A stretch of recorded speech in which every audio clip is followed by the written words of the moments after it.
Bonjour à tous. Petite Mishnah, Mishnah 13 du Pérec Gimel de Pirkei Avot.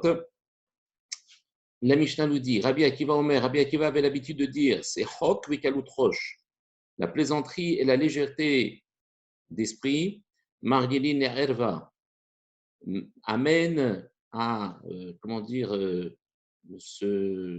s'accoutumer et amènent malheureusement à la faute de perdition, à la herva, puisque à force de prendre des choses comme ça à la légère, bien malheureusement, dans la plaisanterie mal canalisée, on en arrive à faire des choses et à dépasser les limites.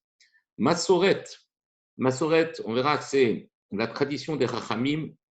S'il y a de la Torah, c'est la barrière à la Torah. On va expliquer, le Barthénora va nous expliquer en détail.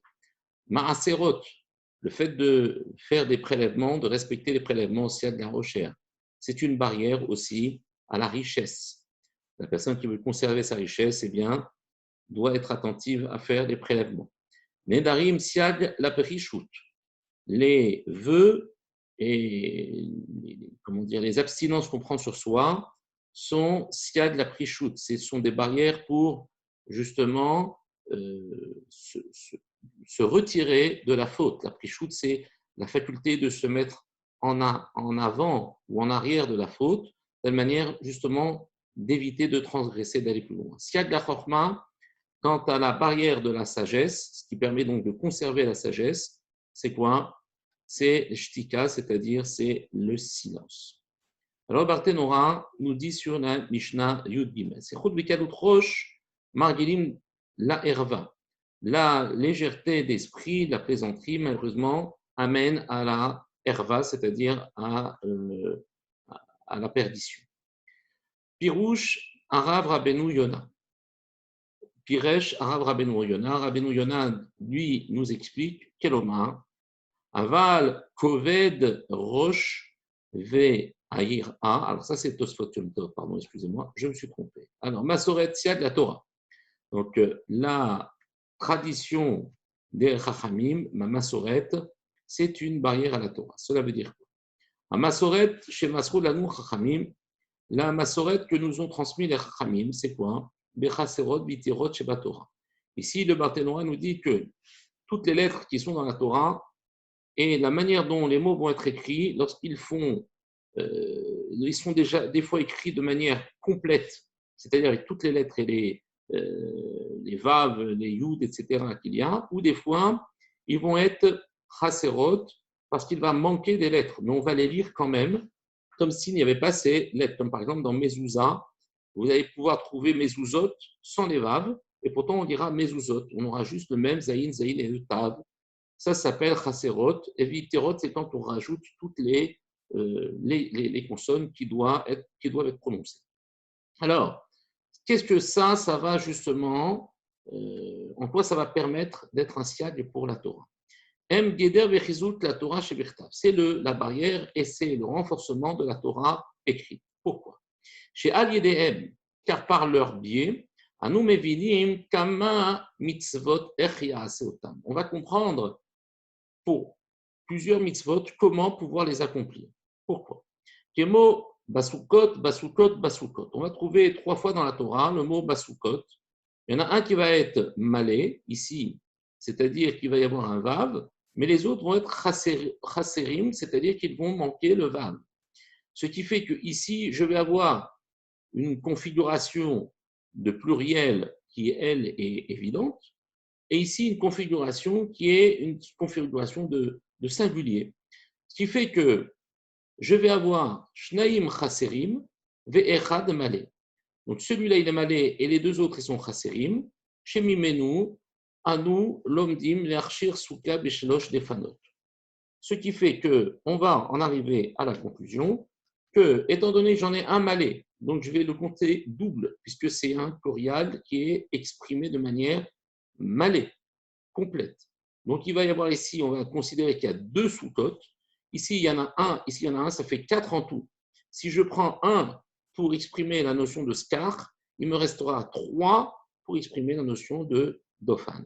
Donc, on voit qu'à travers ici cette allusion entre les chaserot et Yeterot, je vais pouvoir, et la Gemara va, dans Talmud Yerushalmi, dans Talmud Bavli, va m'amener justement cette dracha à travers justement cette différenciation d'écriture. C'est ce qu'on appelle la Massoret.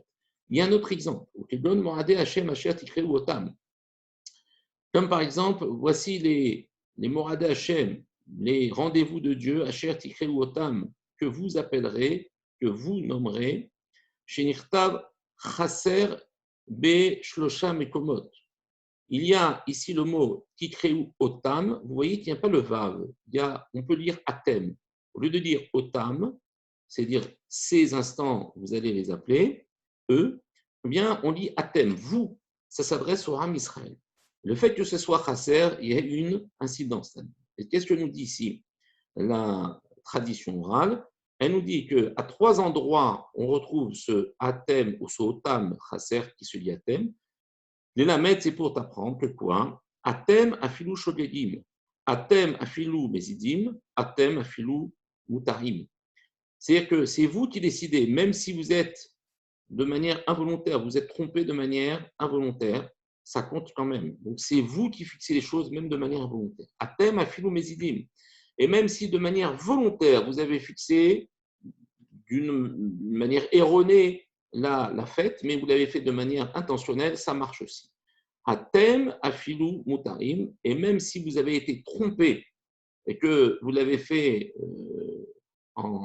sans le savoir, eh bien, même si ça a été trompé vraiment, eh bien, ça s'appelle aussi que c'est valable. Donc, le mot atem, ici, à travers le fait que ici, le mot otam n'est pas à écrire avec un vav, ça m'apprend que tout dépend de moi, d'Afka, de nous, le Ram Israël, même si les choses ne sont pas comme elles devraient l'être. Laquelle je vous le compte quand même. Marseot Siak Lato, la Rochère. Donc, les prélèvements, c'est une barrière à la richesse.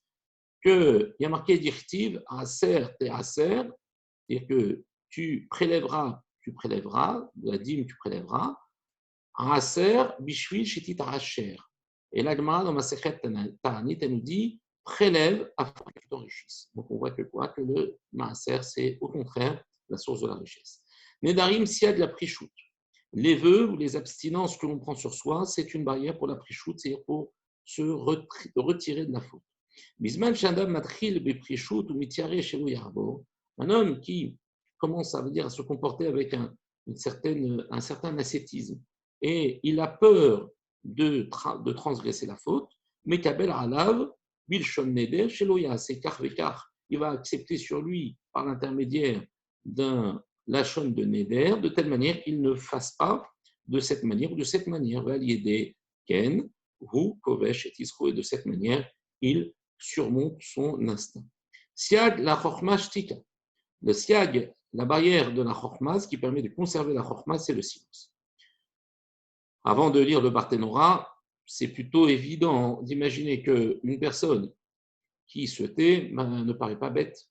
On pourrait toujours lui attribuer cette sagesse qu'il n'a pas, parce qu'il ne s'est pas exprimé. Tant qu'une personne ne parle pas, on ne sait pas s'il est bête ou s'il est intelligent.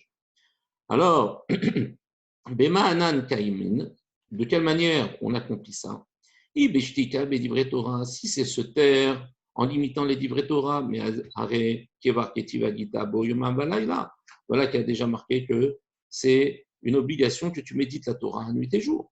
Donc c'est pas ça dont on parle ici, c'est pas ce silence-là. Si c'est se taire en ne colportant pas de mauvaises nouvelles, de mauvaises informations, ou alors de la shonara, ou de klala, ou de malédiction, mais ça c'est Minatora, donc on ne va pas te demander de faire quelque chose qui était déjà demandé par la Torah. Ha eno medaber ela beshtika bidivre areshut sheben adam achaveru. Ici, il s'agit du silence de paroles qui sont permises entre l'homme et son prochain. Il y a des choses qu'on a le droit de dire avec son prochain, ben même ça, il faut se limiter. L'homme doit éviter au maximum de parler autant que faire se peut. Et sur ces personnes-là, Amar Shlomo Amelech, il dit dans Michelet, Gam Evil Maharish Chacham Yechashem. Je traduis aussi le stupide Maharish qui se tait, Chacham Yechashem. Chacham, il est considéré. Ça veut dire qu'en fait, ici, le Metsudat David ou Metsudat Sion nous dit que c'est celui qui arrive à faire taire un stupide, eh bien, celui-là, il est considéré comme un Chacham.